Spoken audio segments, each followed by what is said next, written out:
Taking trade union subscriptions through payroll, convenient but weak for trade union independence and membership. The collection of British Labour funding trade union subscriptions through salary deductions, commonly known as check-off or DOCAS, deduction of contributions at source, has existed across England for decades. Under this arrangement, employers deduct trade union subscriptions directly from wages and transfer the money to the trade union on behalf of employees. While the British Labour funding trade unions historically viewed the system as convenient, it has increasingly exposed serious weaknesses in trade union organisation, democracy, and financial independence.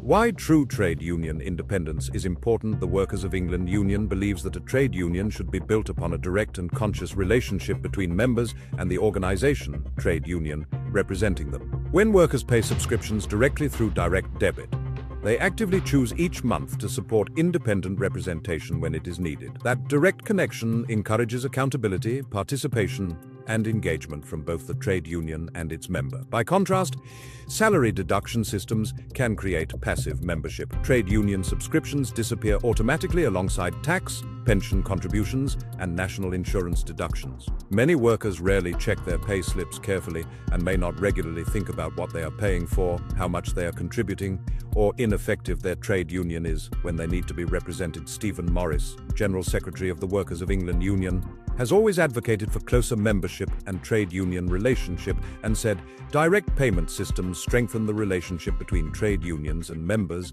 because there is no intermediary standing between the worker and the trade union. That financial and organizational link matters because strong trade unions rely upon active, informed members and skilled trade union officials rather than invisible payroll deductions. Collecting trade union subscriptions, though a salary system, also creates practical risks for trade unions. Key weaknesses include dependence on employers to collect trade union income, employers holding accurate payroll records identifying trade union members, reduced direct contact between the trade unions and its members, growth of passive membership and lower member participation, members becoming less aware of what they pay each month, increased trade union vulnerability to political or legislative attacks on systems, administrative disruption if employers suddenly end deduction agreements, public sector rules requiring trade unions to cover administration costs, reduced sense of ownership and involvement from members. The Trade Union Act 2016 highlighted many of these problems. Public sector employers can now only operate check-off arrangements where alternative payment methods are available, and trade unions reimburse employers for administration costs. These reforms demonstrated how vulnerable trade unions become when their finances depend upon employer-controlled systems. Critics have also raised concerns that payroll deduction systems provide employers with accurate information about trade union membership